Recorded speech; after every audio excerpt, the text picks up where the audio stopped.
السلام علیکم ناظرین، ڈرامہ سیریل خمار کی نیکسٹ ایپیسوڈ میں دکھایا جائے گا کہ فائز کی ماں کو اب یہ تو کنفرم ہو ہی چکا ہے کہ حریم نہ تو فائز کی زندگی میں رہنا چاہتی ہے اور نہ ہی اسے میرے متعلق کوئی بات بتائے گی، کیونکہ وہ حریم سے ریکویسٹ کر چکی ہے کہ میں نے اپنا سب کچھ کھو دیا ہے، اپنا مرتبہ، دولت، گھر، اپنا بیٹا ریان، لیکن اب میں فائز کو کھونا نہیں چاہتی۔ اگر تم فائز کی زندگی میں واپس آتی ہو تو اس کا مطلب ہے کہ مجھے فائز کی زندگی سے نکلنا پڑے گا۔ حریم کہتی ہے کہ آپ بے فکر ہو جائیں، فائز کی زندگی میں اب آپ ہی رہیں گی۔ ویسے بھی حریم فائز جیسے آدمی کا کیا کرے گی جسے اپنی بیوی، اپنی محبت کی پہچان بھی نہ ہو سکی اور لوگوں کے بہکاوے میں آ کر وہ بھی اس کے کریکٹر پر شک کرنے لگا، تو ایسے آدمی کا تو زندگی میں نہ ہی رہنا بہتر ہے۔ اور حریم کی ماں کو یہ تو پتہ ہی ہے کہ اگر حریم فائز کی زندگی میں نہیں رہے گی تو اس کی نیچر ایسی نہیں ہے کہ وہ فائز کو میری ساری سچائی بتائے گی۔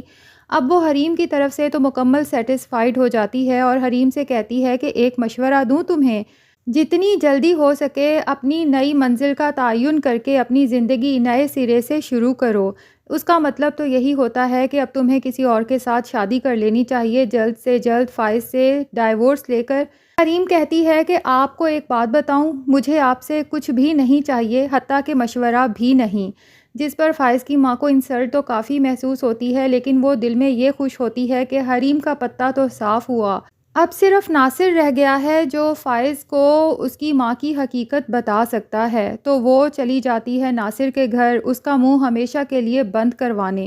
اس کی کن پٹی پر ریوالور رکھ کے کہتی ہے کہ ابھی تو تمہیں یہ ریوالور صرف دکھا رہی ہوں، لیکن یہ گولی میں چلانا بھی بخوبی جانتی ہوں۔ اگر تم نے مجھ سے دوبارہ پیسوں کی ڈیمانڈ کی یا پھر مجھے بلیک میل کیا کہ تم میرے راز فائز کو بتا دو گے تو یاد رکھنا کہ میرے پاس فائز کے علاوہ کھونے کے لیے کچھ بھی نہیں بچا۔ اگر تم نے فائز کو میری حقیقت بتائی تو پھر تمہیں مارنے میں منٹ بھی نہیں لگاؤں گی، اس کے بعد میرے ساتھ چاہے جو بھی ہو۔ اب ناصر اور اس کی بیوی تو سچ میں ڈر جاتے ہیں اور ناصر کی بیوی اسے کہتی ہے کہ یہ سب کیا معاملہ ہے، حالانکہ اسے پتہ تو سب چل ہی چکا ہے کہ ناصر کس کماش کا آدمی ہے، لیکن ناصر اپنی بیوی کے سامنے پردہ رکھنے کے لیے کہتا ہے کہ یہ بڑی بیوقوف عورت ہے، مجھے 2 نمبر کاموں میں لگانے کی کوشش کر رہی تھی، میں نے انکار کر دیا تو اب اس طرح سے گھر میں دھمکانے پہنچ گئی۔ اب فائز کی ماں تو کافی مطمئن ہو جاتی ہے کہ جن 2 لوگوں کے پاس میرے راز تھے میں نے ان دونوں کو ہی چپ کروا دیا ہے،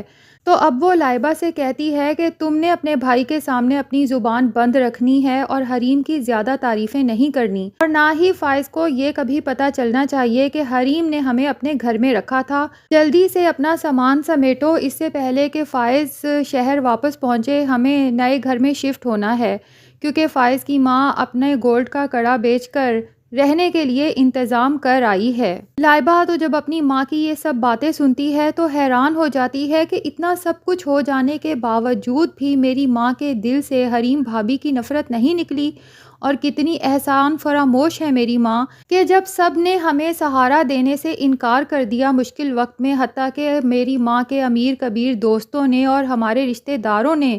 تو ایسے میں اگر حریم بھابی بھی اپنے گھر ہمیں نہ رکھتی تو پتہ نہیں ہم کہاں جاتے۔ اور پھر بابا کی ضمانت بھی تو حریم بھابی کے کہنے پر ہی اس کے باس مدثر نے کروائی ہے، تو وہ تو جیسے اپنی ماں کے سامنے پھٹ ہی پڑے گی اور کہے گی کہ امی آپ اتنی سنگ دل کیسے ہو سکتی ہیں، آپ نے جو آگ حریم بھابی کے آنچل میں سلگائی تھی اس سے میرا مستقبل جل کے راکھ ہو چکا ہے۔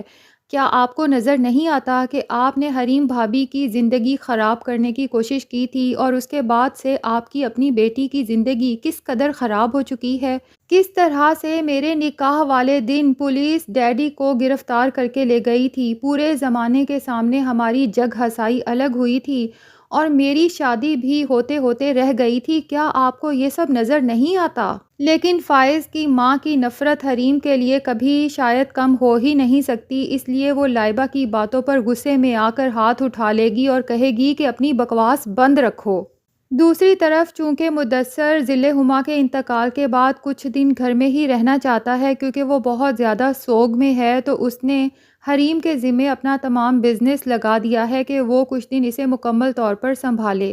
اس لیے اب جتنے بھی فنکشنز ہوتے ہیں مدثر کی جگہ حریم ہی اپنی ٹیم کو وہاں لے کر جاتی ہے۔ اتفاق سے اسے وہاں پر وقاص مل جاتا ہے، لائبہ کا ایکس فیونسی، تو وہ حریم سے کہتا ہے کہ کیا آپ سے تھوڑی دیر بات ہو سکتی ہے۔ حریم تو اسے مکمل اگنور کرنا چاہتی ہے، لیکن وہ اس فنکشن سے واک آؤٹ بھی نہیں کر سکتی کیونکہ مدثر نے ساری ذمہ داری اس کو سونپ دی ہے اور پوری ٹیم کی ذمہ داری بھی اسی پر ہے۔ تو وہ وہیں پر کھڑی رہتی ہے تو وقاص خود ہی بات شروع کر دے گا کہ لائبہ کیسی ہے، میں نے سنا ہے کہ وہ لوگ کافی کرائسس میں ہیں۔ اب بندہ پوچھے تمہیں تو سب کچھ پتہ ہی ہے، جس دن اس کے باپ کو گرفتار کیا گیا اسی دن تو تمہارا لائبہ کے ساتھ نکاح تھا اور تمہاری ماں عین نکاح کے موقع پر تمہیں وہاں سے اٹھا کر لے گئی تھی، تو اس کے بعد تمہارا لائبہ کے لیے کنسرن ہونے کا کیا جواز ہے؟ تو حریم بھی وقاص سے یہی کہتی ہے کہ مسٹر وقاص، سنا تو آپ نے سب کچھ ٹھیک ہے، لیکن آپ یہ سب جاننے کے خواہش مند کیوں ہیں؟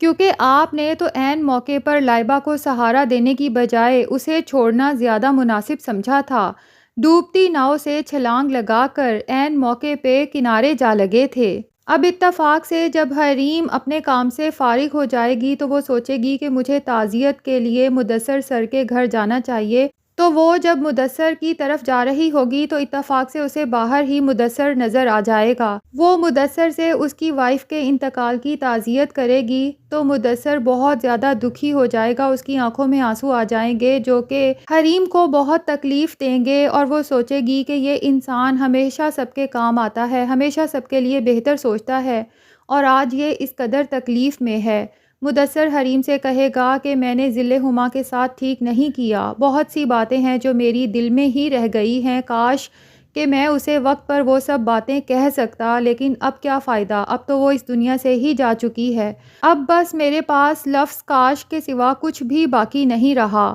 حریم مدثر کو تسلی دینے کے لیے کہے گی کہ آپ مجھے ایک دوست سمجھ کر وہ سب باتیں شیئر کر سکتے ہیں، ہو سکتا ہے کہ آپ کا دل کا غم کچھ کم ہو جائے، کیونکہ دل کی باتیں کہہ دینے سے انسان ہلکا پھلکا ہو جاتا ہے۔ مدثر تو ایک دم پیچھے دیکھے گا تو وہ دیکھ کر حیران رہ جائے گا کیونکہ پیچھے حریم کا شوہر فائز کھڑا ہوگا۔ فائز نے باقی سب تو نہیں سنا، نہ ہی اسے یہ پتا ہے کہ مدثر کی بیوی کا انتقال ہو چکا ہے، اس نے تو بس آخری جملہ سن لیا کہ حریم مدثر سے کہہ رہی ہوتی ہے کہ دل کی بات کہہ دینی چاہیے، اس سے دل ہلکا پھلکا ہو جاتا ہے۔ فائز کو تو کنفرم ہو جاتا ہے کہ جو کچھ ویڈیوز میں نے دیکھی تھیں اور جو کچھ میں نے سنا تھا وہ سب سچ ہی تھا، آج تو میں نے خود اپنی آنکھوں سے دیکھ بھی لیا اور کانوں سے سن بھی لیا اور اس سب کی تصدیق بھی ہو گئی۔